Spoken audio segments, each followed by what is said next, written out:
G'day cocktail lovers. This rather bright looking, dare I say tropical looking drink has a lot of ingredients in it.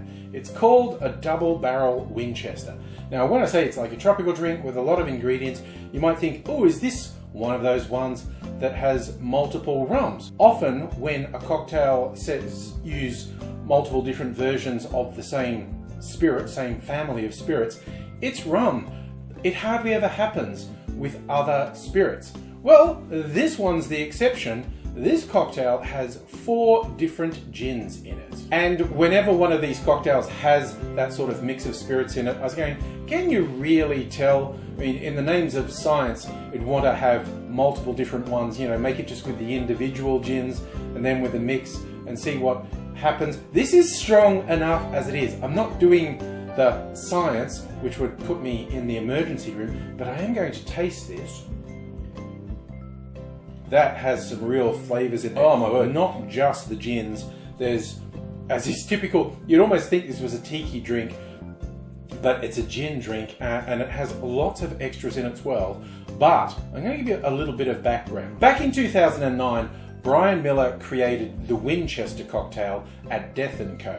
That had 3 gins in it, and it was called the Winchester, named after the rep for Tanqueray gin. One of the gins was Tanqueray, and that seemed to go well. And then he moved on past Death & Co. Around 10 years later, at another cocktail bar called the Polynesian, Brian created the Double Winchester, which has 4 gins. I'm not using the same gins that he used because I don't have them, and anyone who knows me knows I'm going to be using Australian gins, but I'm going to use the styles of gin he did. And first up, this has Navy strength gin, not surprisingly. This Heathcote gin is made not far away from where I live. It also features a citrus forward gin. This one is from a bit further afield from me, from Sydney, the Archie Rose Distillery. This is their Sunrise Lime gin. The original has an Old Tom gin, which is a sweeter style gin. I have a few sweeter gins. They're not technically Old Tom, but I think they fit the bill because they're sweeter. And I'm continuing traveling, this time to Adelaide. This is from Steve the Bartender's Threefold Distilling. This is their coconut gin. Finally, there's a dry gin, and this is one very local to me, really just up the road. It's the Patient Wolf Distilleries, and this is their, I'm going to get the name right, the Pink Lake Gin. It's faintly pink, and that's not artificial. They actually distilled some pink salt that came from a very saline lake not far away, and a little bit of that pinkness came in. And besides being dry, it's got just that little touch of salinity as well.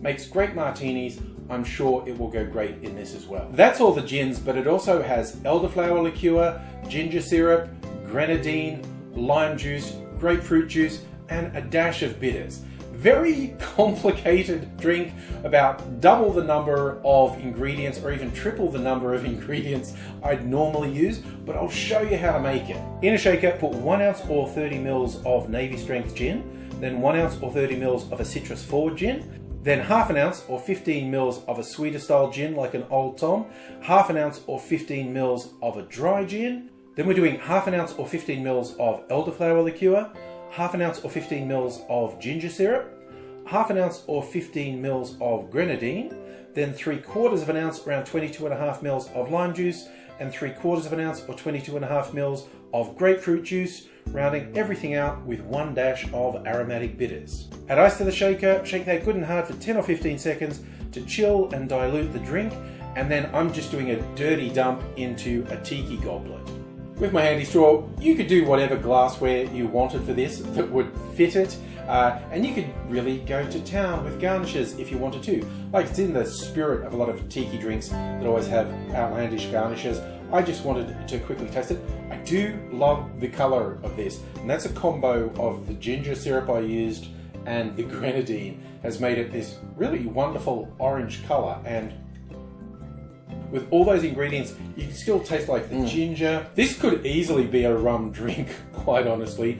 The fruit juices and whatnot. I don't drink this going, this is a gin drink. It is really tasty, and I really did it just as a bit of fun. I didn't expect this to be an all-time classic. It's just, how often do you get a recipe that has 4 different gins in it?